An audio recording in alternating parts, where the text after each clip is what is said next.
एक बार शाम को नहीं लाया, सभी भक्तों ने नहीं लाया साड़ी पहना दी और जाकर के तो पिंडारक क्षेत्र में द्वारिका के पास कुछ संत महात्मा आए हुए थे। विश्वामित्र, नारद आदि, प्रभु वशिष्ठ आदि सभी लोग आकर के वहाँ प्रभु के दर्शन हेतु से आए थे और वहाँ रहने लगे। तो उनके मन में ऐसी जिज्ञासा उठी कि इनकी परीक्षा लेनी चाहिए और जाम्बवती नंदन श्याम को उन्होंने साड़ी पहना दी और उनके उधर में कुछ कपड़ा आदि बांध दिया उनकी परीक्षा के लिए। शाम का रूप बहुत सुंदर था, बहुत सुंदर है शाम। कथा आती है कि एक बार भगवान शंकर और माता पार्वती में ऐसा विवाद चल रहा था। भगवान शंकर कह रहे थे कि मैं पुत्र बन के जाना चाहता हूँ, परंतु माता पार्वती कह रही थी कि मैं पुत्री बन के जाऊंगी। ऐसा दोनों में विवाद चल रहा था। भगवान कृष्ण ने आराधना की कि भगवान शंकर प्रसन्न हो गए और बोले कि आपने आराधना कर ली, इसलिए हम लोग दोनों संयुक्त रूप से आएंगे और इसीलिए उनका नाम सांब पड़ गया था। तो सांब इतने सुंदर थे क्योंकि भगवान शंकर और माता पार्वती के स्वरूप ही थे वो।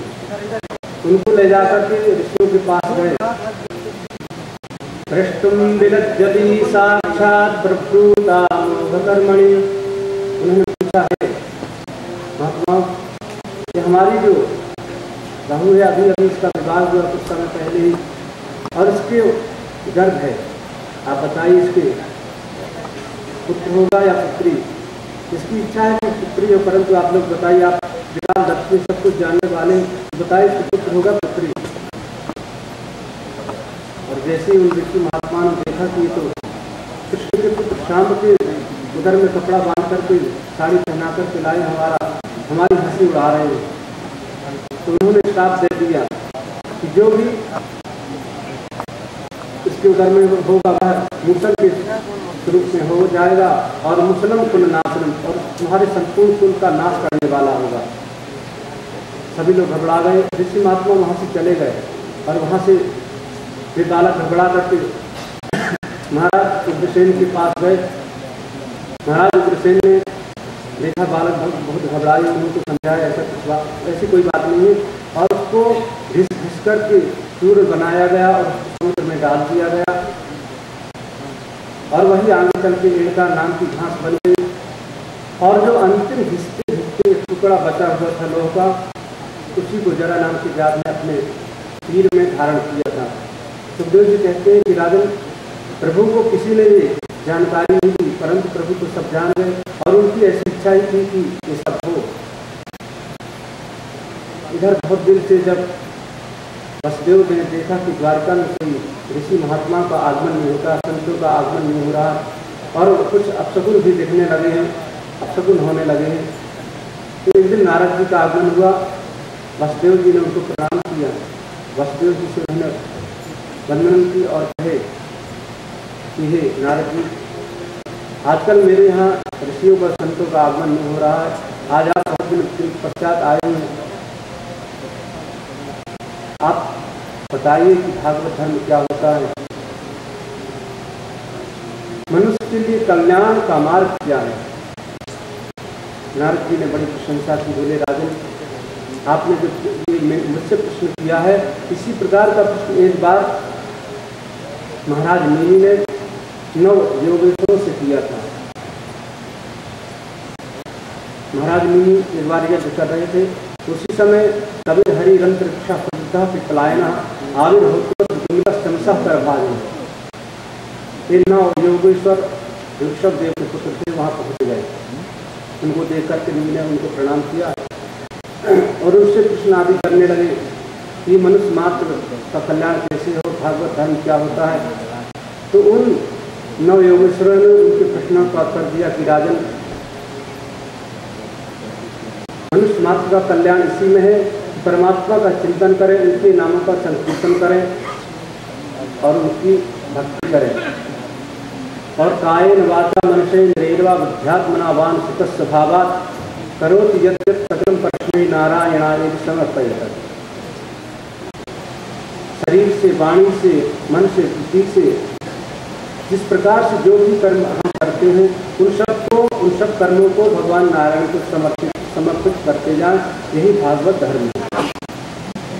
माया के स्वरूप में पूछा, माया का स्वरूप क्या है, माया क्या है, होती नव योगेश्वर ने माया का वर्णन किया। राजन, माया वो होती है जो संसार में आप देख रहे हैं, वास्तव में यह प्रभु की माया ही है। और ये वैसे भी हम लोग इस प्रकार से भी समझ सकते हैं कि माया कैसे है, कि जैसे हम लोग यहाँ बैठे हुए हैं, तो यहाँ इस समय अभी दिन चल रहा है और भारत में इस समय रात्रि का समय चल रहा है, और कहीं इस समय अभी प्रातः काल होगा इस समय, और कहीं पर इस समय दोपहर का समय भी होगा। यही प्रभु की माया है।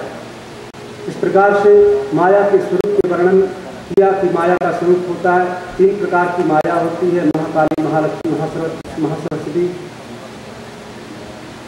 महाकाली रूप से संहार करते हैं, महासरस्वती रूप से पालन, और महालक्ष्मी से उनको धन संपत्ति देती हैं। इन सब का वर्णन किया। भक्तों के विषय में पूछा, भक्तों के लक्षण क्या होता है, भक्त का स्वरूप क्या होता है। तो योगेश्वर ने बताया, सर्वभूतेषु यः पश्येत् भगवत भावमात्मनः भूतानि भगवत्यात्मन एष भागवतोत्तमः। जो सभी प्राणियों में मेरा दर्शन करता है, सभी प्राणियों में प्रेम भाव रखता है, वह उत्तम भक्त होता है। और जो प्रेम तो मुझसे करता है, मेरी पूजा आदि करता है, परंतु जो मेरे भक्तों में उतना स्नेह नहीं रखता, प्रेम नहीं रखता, वह द्वितीय श्रेणी का भक्त होता है। और जो अर्चय आदि में तो प्रेम रखता है, परंतु मेरे जो भक्त हैं अन्य लोगों से शत्रुता रखता है, वह तृतीय श्रेणी का भक्त होता है। इस प्रकार से भक्तों का लक्षण बताया, भक्तों का स्वरूप बताया। नारायण के स्वरूप में जाना चाहा नव योगेश्वरों ने, उनका वर्णन किया निमि को, और इसके पश्चात कर्म के विषय में प्रश्न किया कि इस प्रकार से कर्म होता है। तो नव योगेश्वरों ने कहा, राजन, कर्म तो सबको करना चाहिए, परंतु वह कर्म ऐसा होना चाहिए जो परमात्मा को समर्पित हो। कुछ कर्म ऐसे होते हैं कि उनको देखने में ऐसा प्रतीत होता है कि ये शास्त्र के विरुद्ध है, परंतु राजन, वेदों की जो भाषा है वह अपरोक्ष है, वह प्रत्यक्ष जानने में ऐसे समझ में नहीं आ सकती है। परोक्षवादो वेदोयम बाला नाम अनुशासनम कर्म मोक्षाय कर्माणि विधत्ते हृदयम यथा। वेदों की जो भाषा बड़ी परोक्षवाद है। इस प्रकार से अवतारों के विषय में प्रश्न किया, तो 24 अवतारों के विषय में श्रवण कराया नव योगेश्वरों ने। इन सब कथा प्रसंगों को श्रवण कराने के पश्चात इन नव योगेश्वरों की पूजा वंदना की महाराज मुनि ने, और वहाँ से चले गए। नारद जी कह रहे हैं कि वसुदेव जी, आपके यहाँ साक्षात परमात्मा अवतरित हुए हैं, इसलिए अब आप उनमें पुत्र बुद्धि को त्याग करके परमात्मा बुद्धि से इनका चिंतन करें, इनकी आराधना करें, तो आपका कल्याण